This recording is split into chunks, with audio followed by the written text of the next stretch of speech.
भगवान ने नहीं रोका। मंदिर के बाहर एक कुष्ठ रोगी घूम रहा था। वह अंदर जाना चाहता था, लेकिन कुछ लोग उसे मना कर रहे थे। आचार्य श्री को यह अच्छा नहीं लगा। उन्होंने हस्तक्षेप करना चाहा। ज्वाला दत्त ने रोका कि यहाँ लोग पहचान लेंगे तो यज्ञ में कठिनाई होगी। जो विरोध यज्ञ के समय होना है वह बाधा अभी ही खड़ी हो जाएगी। आचार्य श्री ने ज्वाला दत्त से कहा कि फिक्र न करो, पहचाने जाने का डर नहीं है और पहचान लिए गए तो भी कोई हर्ज नहीं है। जिस देवस्थान की प्राण प्रतिष्ठा में रीछ वानरों ने भाग लिया था, उसमें एक मनुष्य भाग नहीं ले सकता। भगवान क्या सोचते होंगे। वे कुष्ठ रोगी को रोक रहे स्वयं सेवकों के पास गए और बोले, आप इन्हें क्यों रोकते हैं भैया? ऐसे लोगों को भगवान के घर में भी रोका जाएगा तो इनके लिए ठौर ठिकाना कहाँ होगा? कुष्ठ रोग मनुष्य के अपने पापों का दंड है। एक स्वयं सेवक ने कहा, यह संक्रामक रोग भी है, किसी और को नहीं लग जाए इसलिए भी रोका हुआ है।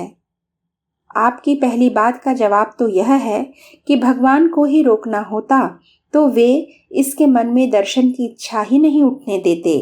आचार्य श्री ने कहा, दूसरे कौन जानता है कि इस रूप में भगवान स्वयं ही न आए हो। गोस्वामी जी, तुलसीदास महाराज का वह किस्सा आपने भी सुना होगा कि उनकी कथा सुनने के लिए एक कोढ़ी आया था। लोग उसे दुरदुरा रहे थे। गोस्वामी जी ने उन्हें पहचाना कि यह तो हनुमान जी हैं। उन्होंने प्रकट तो नहीं किया, लेकिन श्रोताओं को मना कर दिया। फिर तर्क करने लगे तो डपट दिया कि भगवान राम की कथा पतित पावन है, उस पे सभी का अधिकार है, कोई पात्र कुपात्र नहीं है। स्वयं सेवकों ने ध्यान से सुना। उत्तर भारत से आए धोती कुर्ता पहने एक ब्राह्मण तरुण के संदेश को उन्होंने माना भी और कुष्ठ रोगी के सामने से हट गए।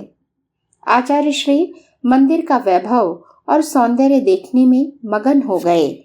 ज्वाला दत्त से उन्होंने पूछा कि यहाँ हरिद्वार के गंगाजल से ही अभिषेक की परंपरा क्यों है, कहीं और का जल क्यों नहीं लिया जाता? ज्वाला दत्त के पास इस प्रश्न का कोई उत्तर नहीं था। वह चुपचाप रहा। पीछे से किसी ने उत्तर दिया, हरिद्वार उत्तराखंड का प्रवेश द्वार है, उससे आगे का पूरा क्षेत्र भगवान शिव का है। गंगा भगवान विष्णु के पैरों से निकली है और शिव की जटा में समाई है। विष्णु और शिव भक्ति का कितना सुंदर समन्वय है हरिद्वार में, अर्थात जहाँ से भगवान की लीला भूमि आरंभ होती है, वहीं से गंगा जल लेकर त्रिलोकीनाथ का अभिषेक। आवाज परिचित लगी। पीछे मुड़कर देखा तो वही कुष्ठ रोगी बोल रहा था जिसके लिए उन्होंने पैरवी की थी। गंगोत्री या गंगा के किसी और पड़ाव से लाए जल का भी अभिषेक होता है, लेकिन जो महत्व हरिद्वार के गंगा जल का है वह अन्यत्र से लाए जल का नहीं है। आचार्य श्री जहाँ खड़े थे वहां से भीतर का दृश्य साफ दिखाई दे रहा था। वे तन्मयता से देख रहे थे। लोग पुजारी के हाथों में गंगा जल और कुछ सिक्के रखते। बाद में पता चला कि दी जाने वाली रकम 2 रुपए है। गंगा जल से अभिषेक करने वालों को यह शुल्क देना पड़ता है। माला और फूल आदि चढ़ाने का कोई शुल्क नहीं लिया जाता। गंगा जल अभिषेक के लिए 2 रुपए की रकम उन दिनों कुछ कम नहीं होती थी। 1 मन 37 किलोग्राम अनाज इतनी रकम में आ जाता था। इस हिसाब से गंगा जल अभिषेक खर्चीला ही पड़ता था। दूध से अभिषेक करने के लिए 1.5 रुपया, नारियल चढ़ाने के लिए 4 आना 25 पैसे, अष्टोत्तरचन के लिए 5.25 आना 31 पैसे और सहस्त्रार्चन के लिए 3 रुपए दक्षिणा नियत थी। इसे शुल्क भी कहा जाता था। शुल्क इसलिए कि इस रकम को विग्रह पर अर्पित नहीं किया जाता। राशि मंदिर के कार्यालय में जमा कराना होती थी। वहां से रसीद दी जाती। उसके बाद पूजा अभिषेक की अनुमति दी जाती। भगवान की पूजा के लिए भी पैसों की जरूरत होती है। जितनी ऊंची पूजा कराओ उतने ज्यादा पैसे दो, कहता हुआ एक श्रद्धालु मंदिर से बाहर निकल रहा था। वह कोढ़ी अपनी जगह पर ही खड़ा हुआ था। उसने यात्री की यह टिप्पणी सुन ली और स्वगत ही बोल उठा, जेब से जब तक कुछ रकम नहीं निकलती तब तक वस्तु का मूल्य पता नहीं चलता। आज पैसा ही सबसे मूल्यवान है, इसलिए दक्षिणा में वही चढ़ाया जाता है। किसी समय रक्त का मूल्य था। युद्ध में धन और साधनों से ज्यादा रक्त और बल का महत्व था। तब लोग देवी देवताओं को रक्त चढ़ाते थे। वह बलि का युग था। कोढ़ी की यह बात सुनकर श्रद्धालु चौंका। आचार्य श्री और ज्वाला दत्त भी इन बातों को सुन रहे थे। आचार्य श्री ने कहा, तंत्र साधना के जमाने में लोग अन्य कारणों से भी बलि देते थे। वह विद्या गुह्य थी, सार्वजनिक नहीं की जाती थी, अधिकारी साधकों को ही बताई जाती थी। विद्या सबको बताई जाने लगी तो अनर्थ हुआ। क्या देवी देवता, पशु या मनुष्य का रक्त पीकर प्रसन्न होते हैं? उसी कोढ़ी ने पूछा। नहीं, देवता तो दूध नैवेद्य और प्रसाद पाकर भी प्रसन्न नहीं होते। हम अपने पास जो श्रेष्ठ और मूल्यवान है उसी को समर्पित करते हैं। रामेश्वर का विग्रह बहुत पुराना है। मंदिर भले ही 350 साल पहले बना हो, शिव का अर्चा विग्रह तो काफी पुराना, जनश्रुतियों के अनुसार त्रेता युग का यानी हजारों साल पहले का है। मंदिर के पास ही एक बाग पर आचार्य श्री की दृष्टि गई। यह बाग हनुमान मंदिर के पास है। हनुमदीश्वर या विश्वनाथ के पास बने मंदिर के बारे में लोगों का विश्वास है कि हिमालय से लौटकर यहाँ स्थापना के बाद हनुमान जी अपने एक अंश से यहाँ भी विराज गए थे। उनकी जीवंत और जागृत उपस्थिति यहाँ अनुभव की जा सकती है। गायत्री के 3 रूप। हनुमान मंदिर के सामने बाग में सावित्री तीर्थ, गायत्री तीर्थ और महालक्ष्मी तीर्थ है। आचार्य श्री इन तीर्थों का अवलोकन करते हुए रामेश्वर मंदिर की पौड़ी से वापस लौट कर आए। तीर्थों को देखकर उन्होंने कहा, ये रामेश्वर की प्राचीन पुरातनता के प्रमाण हैं। सावित्री और गायत्री को तो एक दूसरे का पर्याय समझा ही जाता है। महालक्ष्मी उन दोनों का सेतु है। सावित्री अर्थात लौकिक सत्ता और गायत्री अर्थात आत्मिक चेतना। मूल चेतना एक ही है। समझने के लिए उनको अलग अलग रूपों में बटा देखते हैं तो वे सावित्री और गायत्री के रूप में समझे जाते हैं। महालक्ष्मी उस एक तत्व का ही वैभव पक्ष है। बहुत से यात्री रामेश्वर यात्रा में पहले दिन समुद्र स्नान ही करते हैं। कोई यात्रा करता हुआ जा रहा था।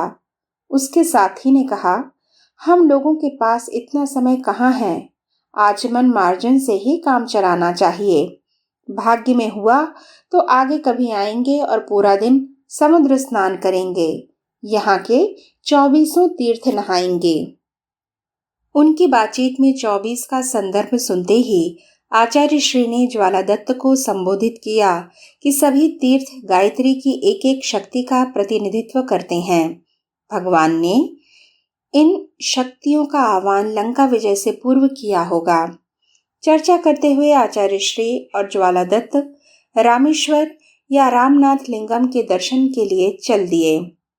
ज्यादा भीड़ नहीं थी। जगमोहन के छड़ के घेरे के पास 2 छोटे छोटे मंदिर हैं। एक में गंधमादनेश्वर शिवलिंग है। इसकी स्थापना महर्षि अगस्त्य ने कराई थी। कहते हैं कि यह रामेश्वर की स्थापना से पहले भी था। दूसरे छोटे मंदिर में अनादि सिद्ध स्वयं भूलिंग है।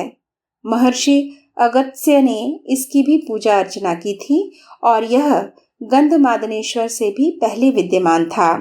इसे अगस्त्येश्वर कहते हैं। आचार्य श्री ने जिस समय रामेश्वर के दर्शन किए तब मंदिर में रजत रथोत्सव चल रहा था। रामेश्वर उत्सव धर्मी मंदिर है। प्रतिदिन हर घड़ी कोई न कोई उत्सव चलता ही रहता है। रजत रथ महोत्सव में रामेश्वर की उत्सव मूर्ति मंदिर से बाहर निकाली जा रही थी। शिव, पार्वती, नंदी, कार्तिकेय और गणेश के विग्रह को चांदी के रथ में बिठाकर बाहर निकाला जा रहा था। पत्र, पुष्पों से सजे रथ और आभूषणों से सज्जित शिव पार्वती प्रतिमा मनोहारी लग रही थी। आचार्य श्री ने उस यात्रा को कुछ क्षण के लिए निहारा और भीतर चले गए। अभिषेक के लिए मंदिर कार्यालय से गंगाजल पहले ही ले लिया था। शेषनाग के फणों जैसे बने छत्र के नीचे भूत भावन रामेश्वर की छवि निहारते, अभिषेक कराते और भी लोग वहां उपस्थित थे। आचार्य श्री ने भी कार्यालय से लिया हुआ गंगाजल आगे बढ़ाया और मंदिर के पुजारियों को सौंप दिया। गंगाजल सौंपते हुए वे ज्योतिर्लिंग को एकाग्रचित्त होकर देख ही रहे थे कि गर्भगृह से किसी पुजारी ने संकेत किया। आचार्य श्री ने उस संकेत को देखा, अनदेखा कर दिया। कोई जान पहचान नहीं थी। इस धाम में पहली बार आना हुआ था, इसलिए भी अपने बुलाए जाने का ख्याल नहीं था। वे चुपचाप खड़े रहे। पुजारी ने कहा, आपसे ही कह रहा हूं बंधु, खद्दरधारी बंधु। दर्शनार्थियों में किसी और ने खादी के वस्त्र नहीं पहने थे। इशारा आचार्य श्री की ओर ही था, इसलिए अब बोध हुआ कि उन्हें ही बुलाया जा रहा है। इंगित को समझकर वे आगे गए। पुजारी ने गर्भगृह का द्वार खोल दिया और भीतर आने के लिए इशारा किया। लाया हुआ गंगाजल पुजारी जी ने आचार्य श्री को वापस करते हुए कहा कि वे स्वयं ही अभिषेक करें। यह एक अपवाद था। पास ही खड़े एक पुजारी ने अपने साथी की ओर आश्चर्य से देखा। उसकी दृष्टि में आपत्ति का भाव था। उस पुजारी ने कहा, यह कोई सामान्य व्यक्ति नहीं है। इसके माथे पर देखो, चंद्रमा दिखाई देता है। पुजारी ने आचार्य श्री के माथे पर गौर से देखा। लगा कि उसका साथी सही कह रहा है, तो पूछा, इसका क्या अर्थ है? उसी पुजारी ने कहा, चंद्रमा किस देव के सिर पर है? महादेव शंकर के, उत्तर था। लेकिन उनकी जटा में चंद्रमा है। तुम्हारे इस यजमान के तो भ्रुकुटी मध्य में दिखाई दे रहा है। यह शिव का विशेष गण हो सकता है। मैं कोई कारण नहीं बता सकता, लेकिन मुझे रामेश्वर महादेव सतत यह प्रेरणा दे रहे हैं कि यह कोई साधारण व्यक्ति नहीं है। उस पुजारी ने कहा। पास ही खड़े आचार्य श्री यह सब सुन रहे थे। उन्होंने कहा, मैं साधारण व्यक्ति ही हूं महाराज। जो चिन्ह आप देख रहे हैं वह किसी भी व्यक्ति के माथे पर हो सकता है। ध्यान करने वाले साधकों के कपाल पर तो यह सहज ही आ जाता है। ठीक है, ठीक है, उस पुजारी ने कहा। आप अपने हाथों से ही ज्योतिर्लिंग का अभिषेक कीजिए। आचार्य श्री ने तांबे के पात्र में भरा गंगा जल रामेश्वर पर चढ़ाना आरंभ किया। तैल धारा की तरह जल प्रवाहित हो रहा था। किसी भी पल में क्षीण या स्थूल नहीं हो पाया था। उनका ध्यान ज्योतिर्लिंग पर केंद्रित था। दृष्टि वहीं टिकी हुई थी। तैलधारा की तरह अनावरत बह रहे जल को देखते देखते आचार्य के मानस पटल पर एक दृश्य उभरने लगा।